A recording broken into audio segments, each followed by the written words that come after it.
Di situ ngeliatin kereta aja terus. Jadi di bawah tuh kereta lagi di atas jembatan. Jadi aku tuh, jadi sebenarnya bukan di jembatannya sih jadi ada Ayah naon. Nggak apa-apa, kan ini Bandung. bener, aduh, Nggak apa, Sunda banget. Kayak apa nih?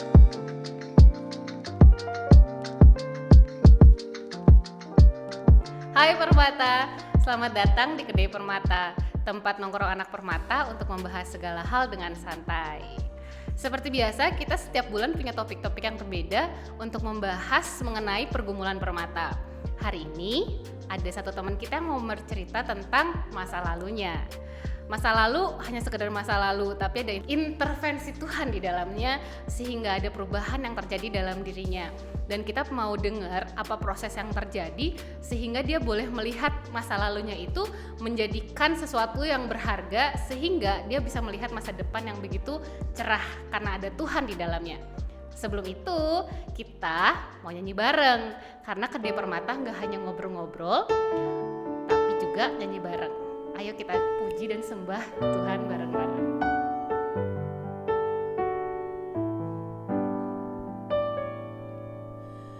Jujur kadang ku tak sanggup menghadapi semua bebanku, menantikan jawaban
masa lalu, sekarang sudah ada teman permata yang mau bercerita tentang masa lalunya itu.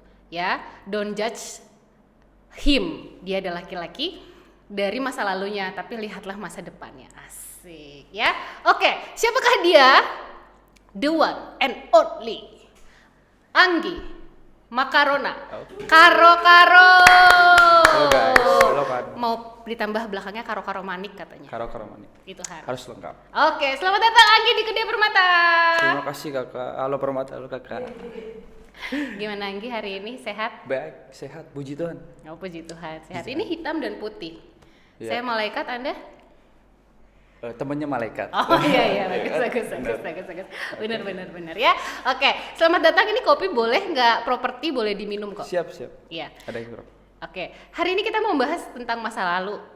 Ya, jadi setelah Kedai Permata ini ngobrol-ngobrol, terus cerita katanya Anggi pernah punya masa lalu yang mau diceritakan. Oh, sebelum itu, Anggi cerita dulu, siapakah dirimu? Mana tahu ada impal-impal yang mau kenalan. Betul juga, benar-benar. Gak hanya impal sih, semua orang Permata. Semua orang ya. Halo. Say hi dulu. Hai.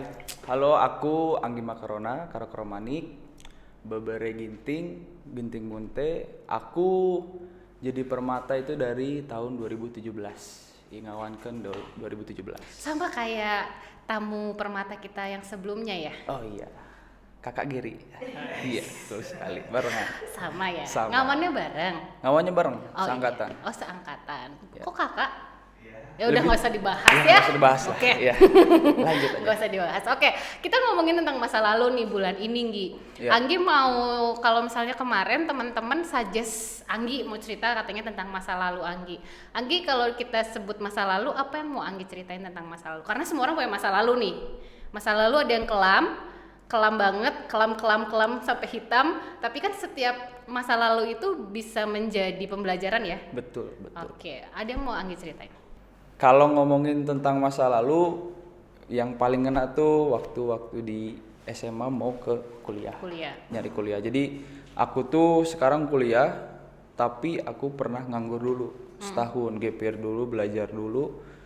Jadi waktu SMA itu kelas 3, banyak anak SMA tuh pasti kalau ditanya mau kemana sih, mau jadi apa sih, kadang bingung, kadang nggak tahu mau kemana. Sama, aku juga ngerasain itu waktu kelas 3 itu. Terus waktu kelas 3 nggak pinter-pinter amat gitu kan, nilai nggak bagus-bagus amat, jadi harus bener-bener berjuang. Cuman waktu lulus SMA itu masih ada kesibukan lain gitu, kayak di gereja masih ada kesibukan lain, jadi fokus tuh terbagi dua jadinya. Ketika masuk gitu seleksi kayak mau masuk SBMPTN gitu, belajar tuh aku ngerasanya udah cukup, tapi ternyata masih kurang.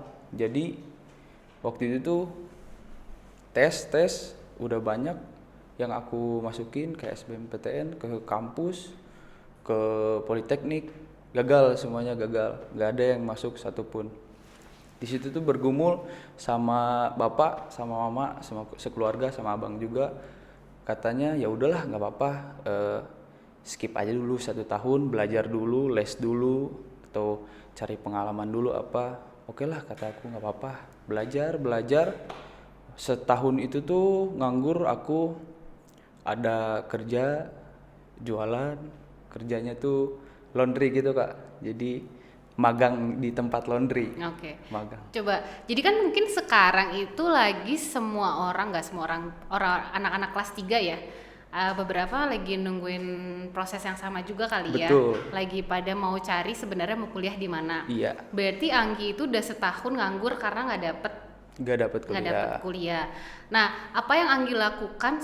Kan pasti setahun depan gitu ya. Tahun depannya ini benar-benar udah nganggur nih setahun. Iya. Udah nganggur setahun, jadi mau lanjut tahun depan. Apa yang Anggi lakukan supaya tahun depan tuh dapat SMPTN atau enggak dapat tempat kuliah gitu? Betul.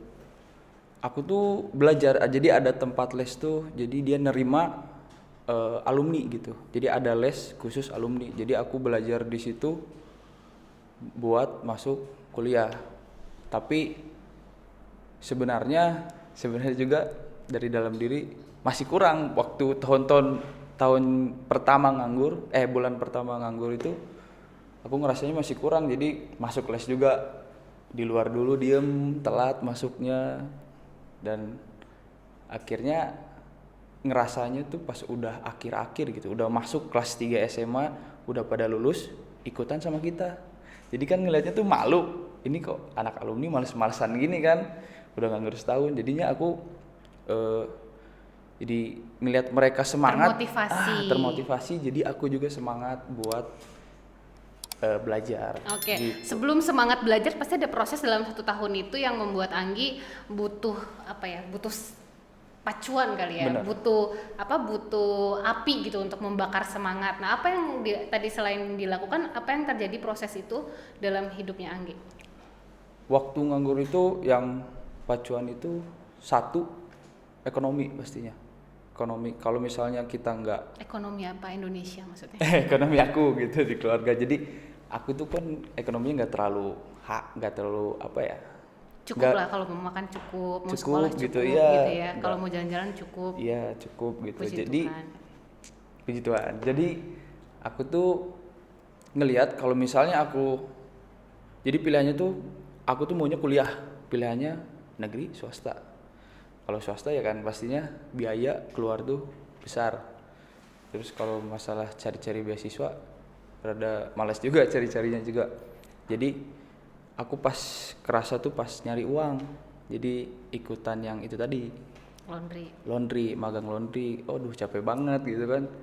Nyari uang capek juga, padahal cuma nyuci doang gitu. Itu juga cuman 1 bulan lah. 1 bulan cuman dapat paling 60.000 paling 1 bulan.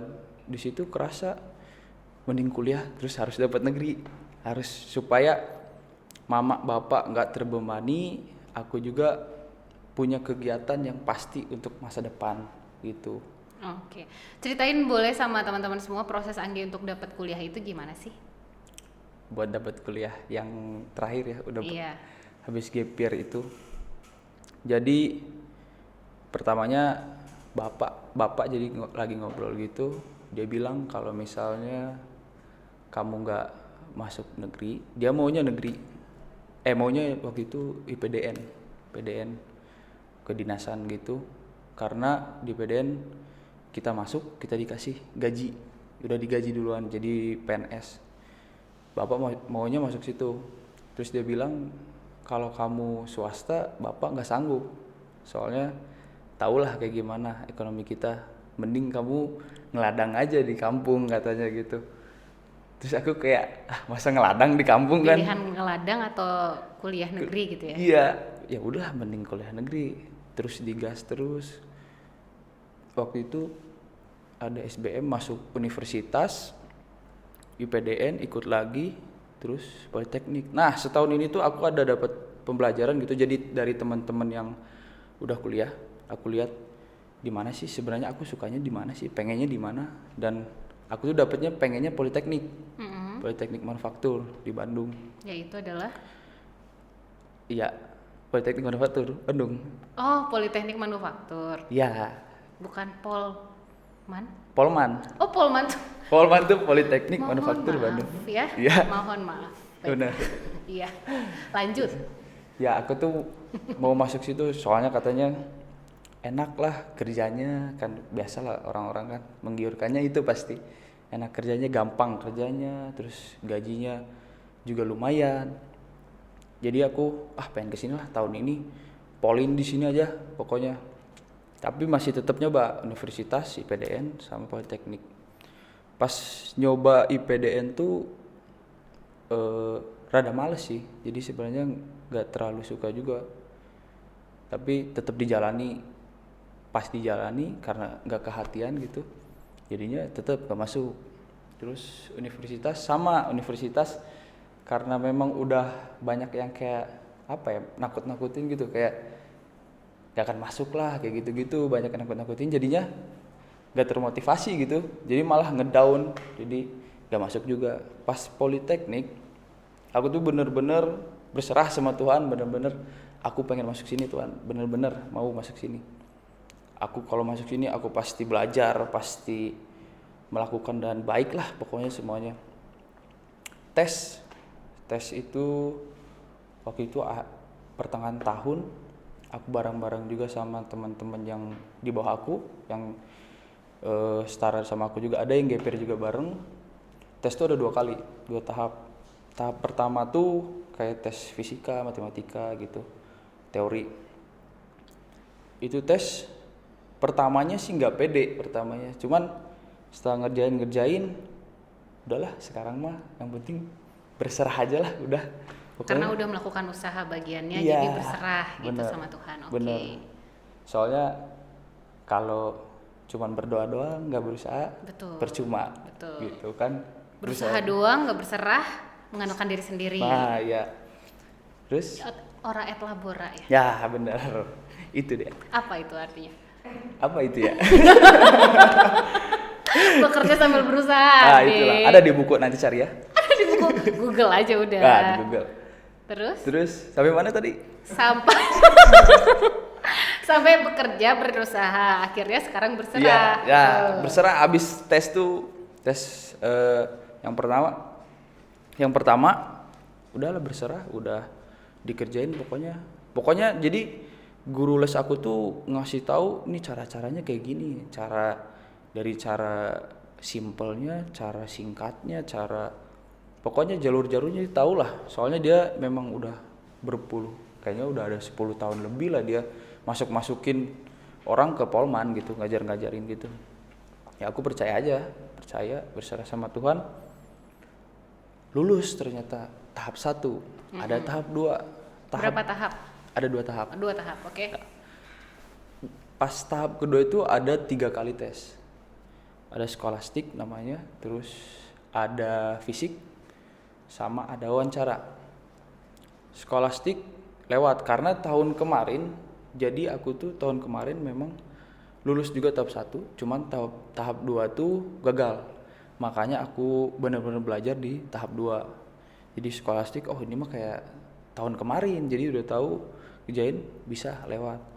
Terus fisik lewat juga, fisik karena waktu itu masih sehat. Terus wawancara tuh kalau menurut aku waktu itu tuh wawancara sama dosen. Jadi dosen-dosennya tuh benar-benar dosen yang udah sepuh lah yang di sana. Senior deh. Senior, udah banyak lah dia, udah biasa lah ngomong, udah dia tuh ngeliat hatam ngomongin ini apa tentang manufaktur. Iya, tentang teknik tuh udah ngerti. Jadi ngelihat orang niat di teknik tuh dia udah tahu.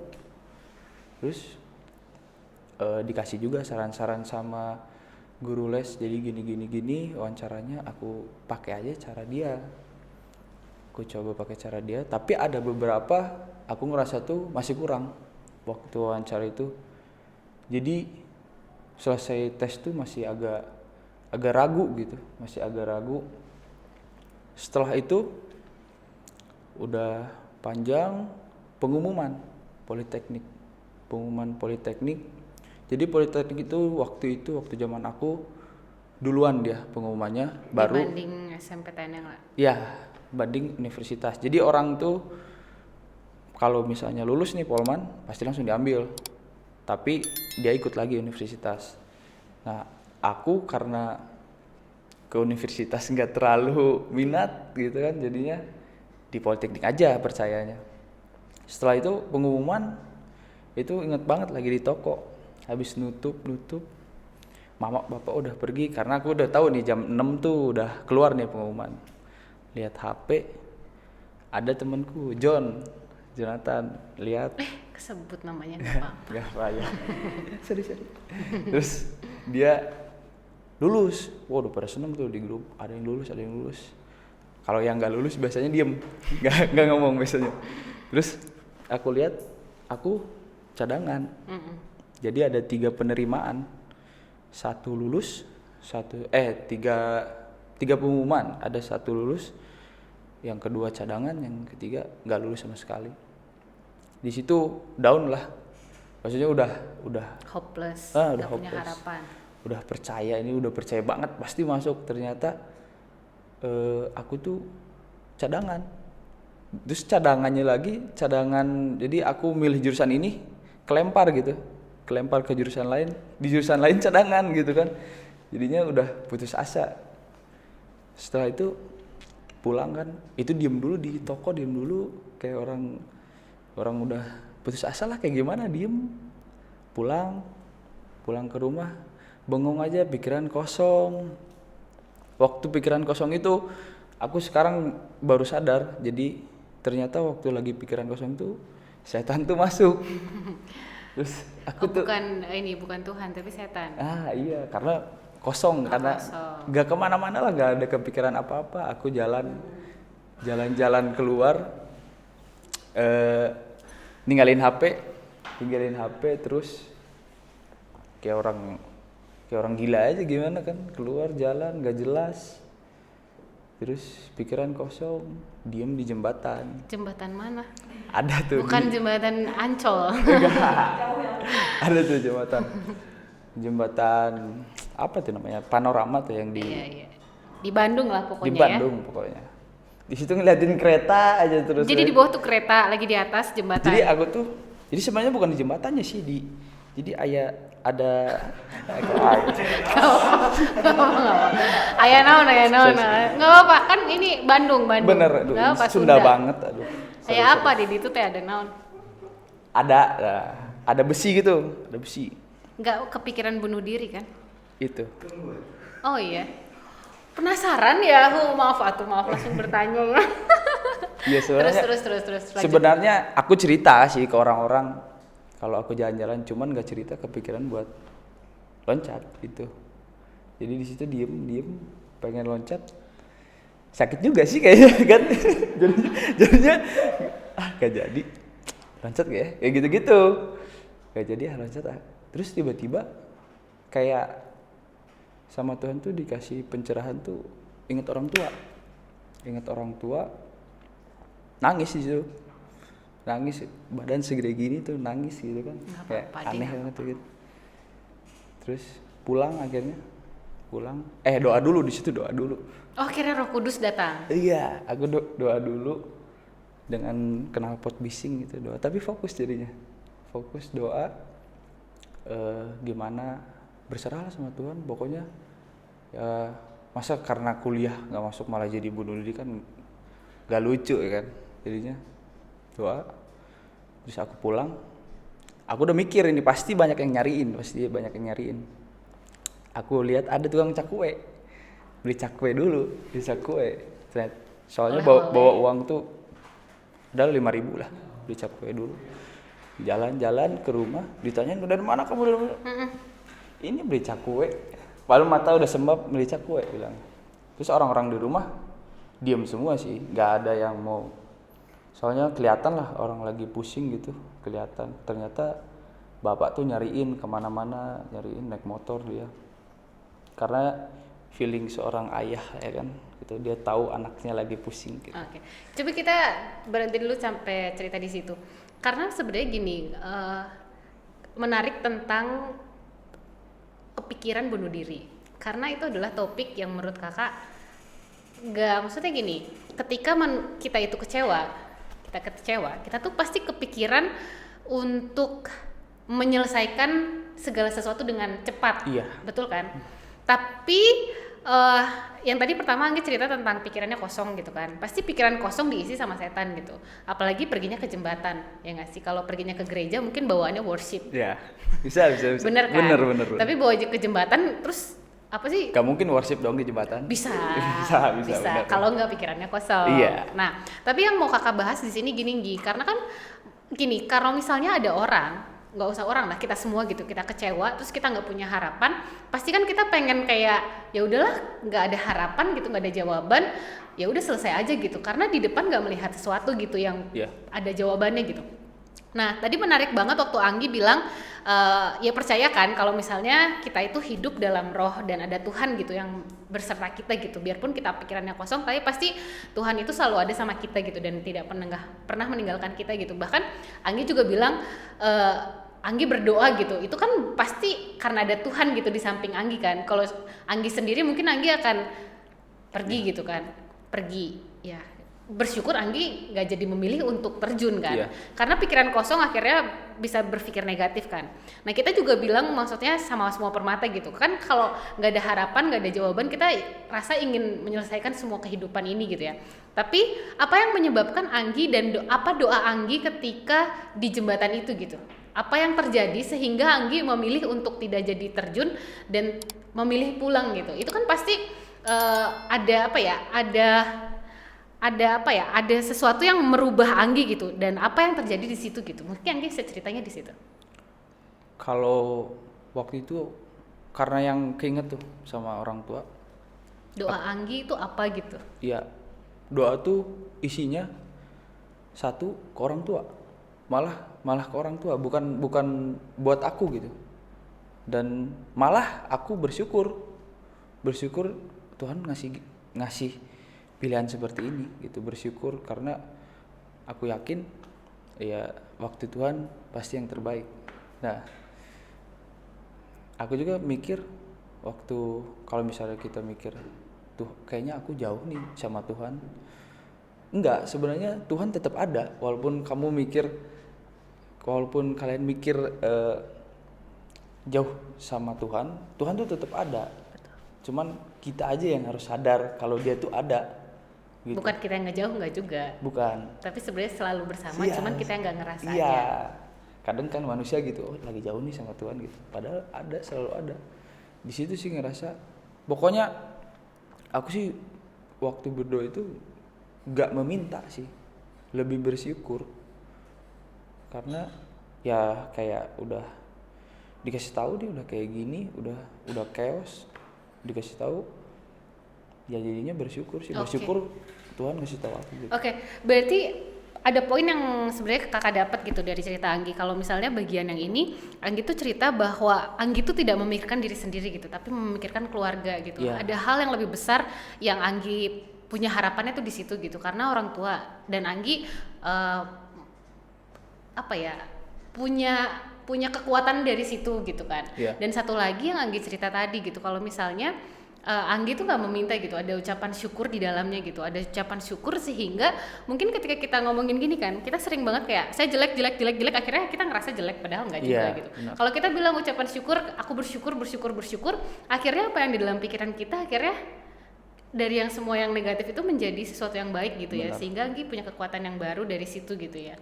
Good. Nah sekarang kembali lagi ke ketika sampai rumah gitu, ketika orang-orang udah nyari-nyari heboh gitu ya. Apa yang gimana tuh? Jadi nyampe rumah nggak ada yang nanya sih, nggak ada yang nanya. Cuman bapak, mama tuh kepikiran. Jadi bapak tuh ikut tim doa di gereja, dia cerita sama teman-temannya di tim doa, dia cerita buat didoain. Ya otomatis orang-orang tahu jadinya, orang-orang tahu kalau aku hilang. Berapa jam boleh tahu tadi hilangnya? Nggak tahu pasti tapi 5 jam kurang ada kayaknya 5 jam kurang. Tapi masih sore atau udah malam? Malam. Oh sampai malam. Udah malam itu pulang tuh jam 10. Dari jam berapa ya? Kayaknya jam 8, jam 7 gitu. Pokoknya 6. Nutup toko tuh jam 6, pulang pergi. Kayak gitu, nggak mandi, nggak ngapain. Langsung pergi. Terus ya itu tadi orang-orang tuh pada tahu. Terus orang-orang tuh malah jadinya gimana ya? Jadi semangatin gitu. Jadi seneng juga. Jadinya tuh jadi termotivasi gitu. Lagi gereja gitu. Anggi semangat padahal ini apa? Iya, gitu ke gereja. Gitu. Padahal nggak ngasih tahu juga, nggak cerita juga. Ternyata bapak yang cerita. Terus jadi motivasi juga. Kok ada gitu orang lain yang nggak tahu gitu. Yang peduli. Iya nggak tahu. Ngobrol juga nggak pernah gitu kan, tiba-tiba nyemangatin gitu, kayak keren banget sih gitu. Terima kasih gitu. Terus ya udah jadi semangat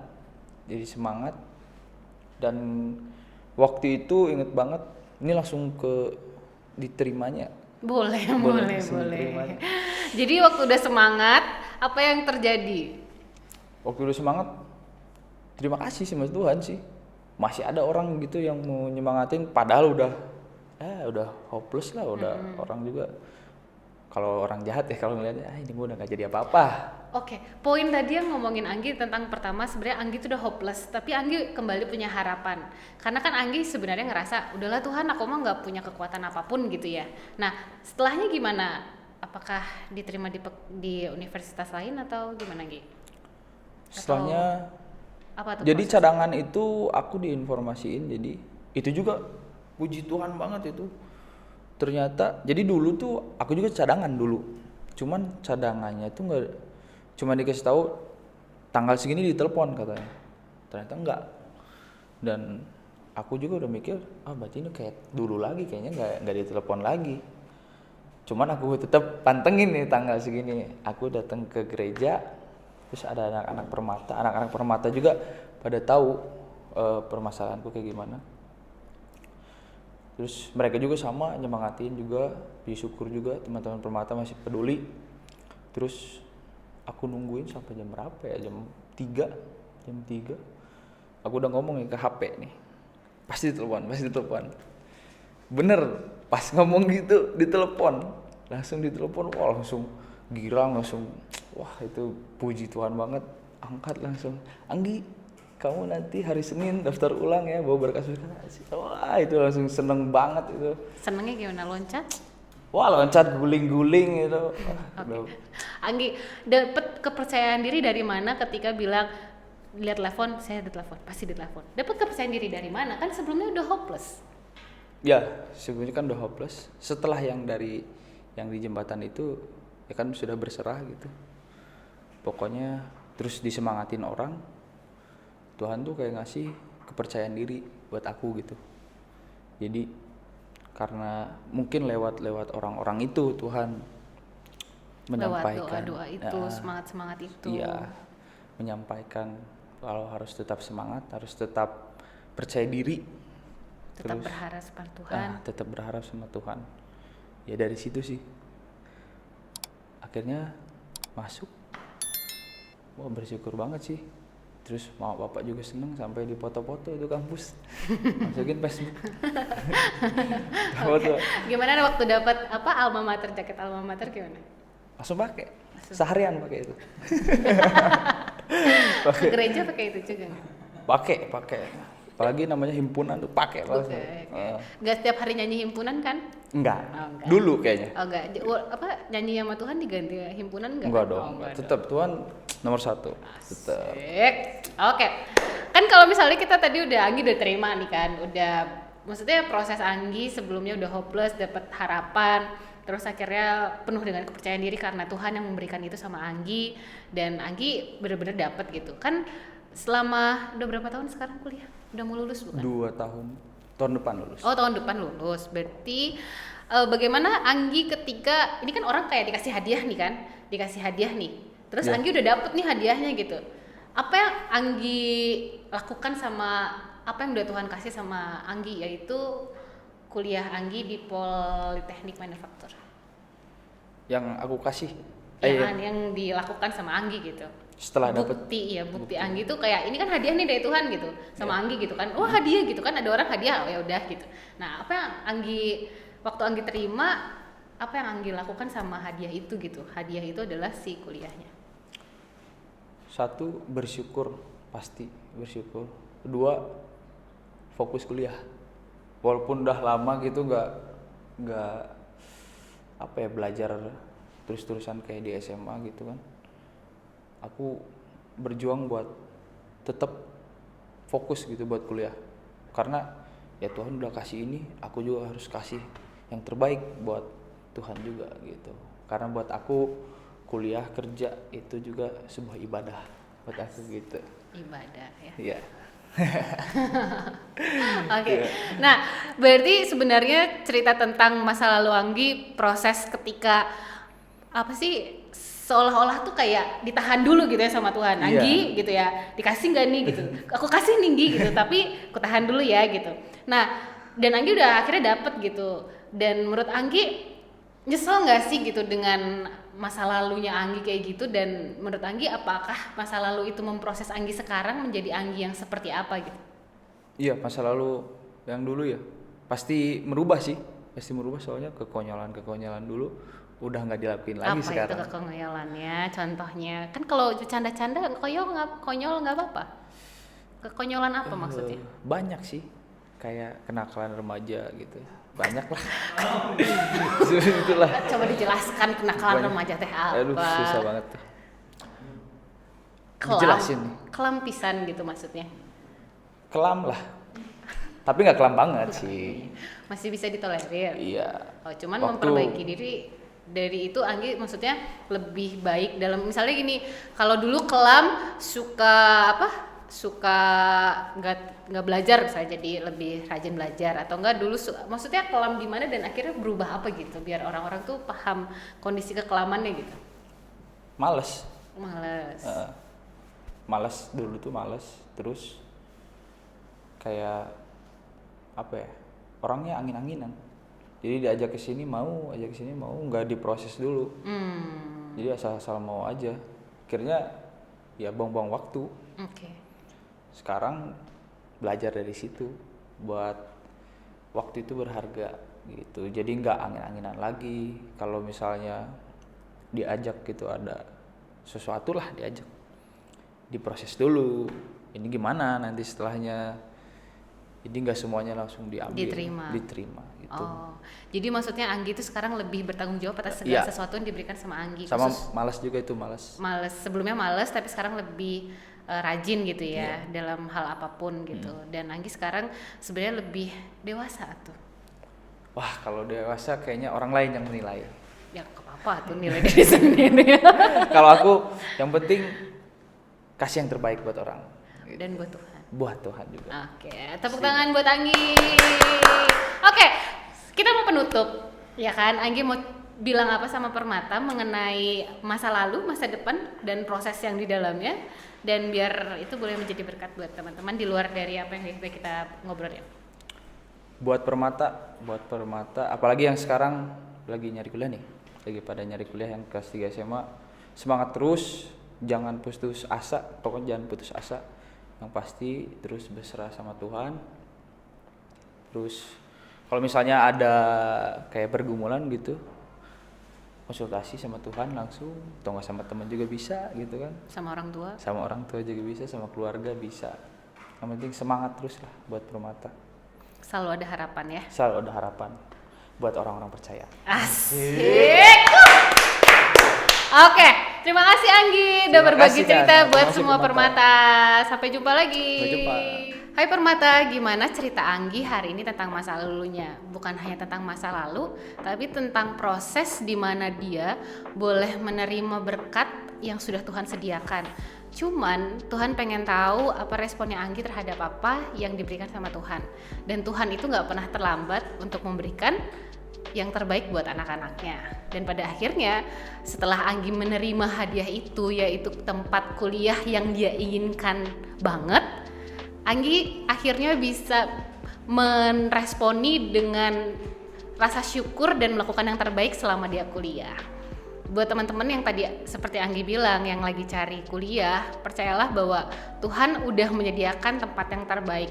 Tinggal bilang dan percaya dan lakukan bagian teman-teman juga. Oke, pasti banyak hal yang udah teman-teman dapat mengenai cerita Anggi. Bagikan sama teman-teman Permata yang lain dan biar ini boleh menjadi berkat juga buat banyak orang dan setiap orang yang menontonnya boleh terobati hatinya dan boleh mendapatkan jawaban juga. Tuhan berkati, sampai jumpa di Kedai Permata selanjutnya. Shalom.